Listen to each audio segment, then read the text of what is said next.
Good day, ma'am, sir.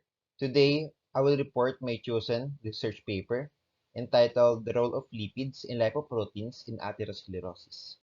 Way, by the way, I am Rector Domer, a USI intern. As a medical technology student, the paper that I found has relevance to what I am currently studying. The type of research question being asked is causal or relationship research. It is the study of cause and effect as it elaborates the role of lipids and lipoproteins in atherosclerosis, which is very imperative nowadays to be studied since there are a lot of people suffering from it. The research methodology is an experiment that disentangle potential sources of bias. Moreover, the study design is appropriate for the research question, which is experimental research design. It is centrally concerned with deconstructing research that is high in causal validity. To define the terms, lipid, a lipid is chemically defined as a substance that is insoluble in water and soluble in alcohol, ether, and chloroform. While lipoprotein is any member of a group of substances containing both lipid and protein. They occur in both soluble complexes, as in egg yolk and mammalian blood plasma, and insoluble ones, as in cell membranes. Lipoproteins in blood plasma have been intensively studied because they are a mode of transport for cholesterol through the bloodstream and lymphatic fluid.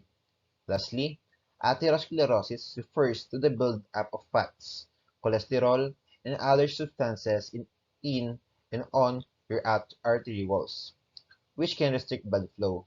The plaque can burst, triggering a blood clot. For the related literature review, according to Arekhov A.N. and Subinin I.A. 2021, large-scale epidemiological studies firmly establish the association between the low plasma levels of high-density lipoprotein, or HDL, and an elevated risk of cardiovascular disease.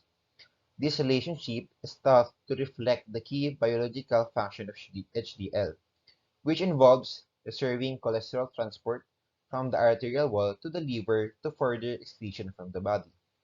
Factors that impair the activities of HDL strongly influence atherogenesis. HDL also inhibits lipid oxidation, restores endothelial function, exerts anti-inflammatory and anti-apoptotic actions, and exerts anti-inflammatory actions in animal models. Such properties could contribute considerably to the capacity of HDL to inhibit the atherosclerosis. For the discussion, the study has a concrete and wide array of facts that strongly supports it. It states that recent lipidomic study showed that stable versus unstable plaques have different lipid subspecies profiles.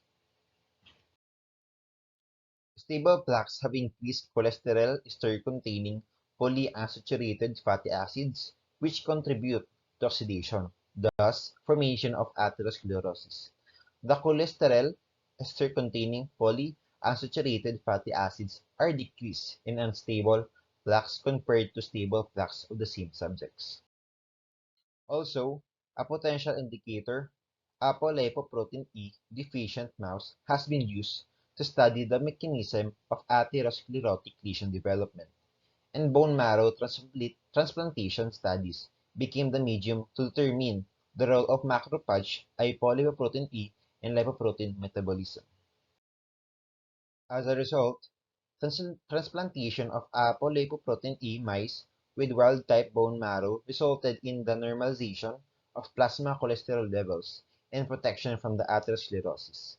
In addition, studies by Aneshkov showing that feeding cholesterol in oil to rabbits caused the formation of atheroma, similar to those seen in humans, demonstrated a causal role of cholesterol in the pathogenesis of atherosclerosis.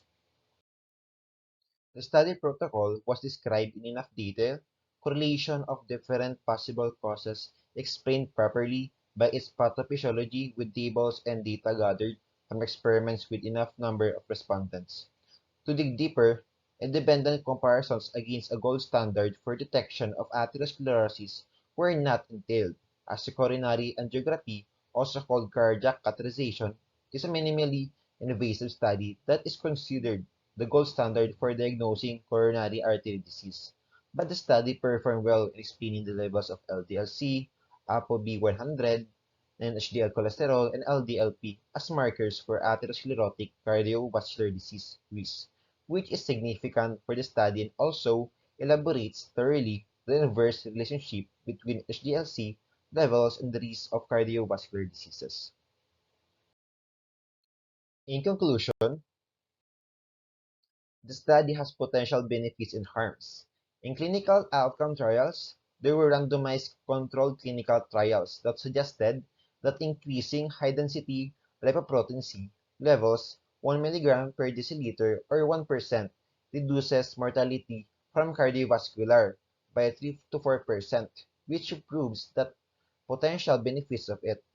On the other hand, in the Air Force or Texas Coronary Atherosclerosis Prevention Study, treatment of men and women with the average total cholesterol and low-density lipoprotein C levels and below average high-density lipoprotein levels with medication so-called lovastatin 20 to 40 mg reduce low-density lipoprotein by 25% and increase high-density lipoprotein by 6%. As a result, it gave a 37% reduction in the risk for the first major acute coronary event, but on the contrary, it produced potential harms to which the benefit came from HDL-C raising is unclear. Studies completed in subjects on statins have yielded inconsistent results concerning the importance of raising high-density lipoprotein C, partly due to evidence suggesting that statin used in low high-density lipoprotein C subjects decrease coronary artery disease, with little to no increase in high-density lipoprotein C levels. Nevertheless, the study has a great impact on the field of medicine, especially on those medical laboratory science students who are seeking the relevance of their field as to why the laboratory findings are imperative for the diagnosis of this kind of disease. The causal research type or relationship agreed with the research methodology used, which experimental for the determination of the validity of two variables, lipids and lipoproteins, to correlate with atherosclerosis. Research design is experimental and potential biases are scrutinized based on the data and facts given.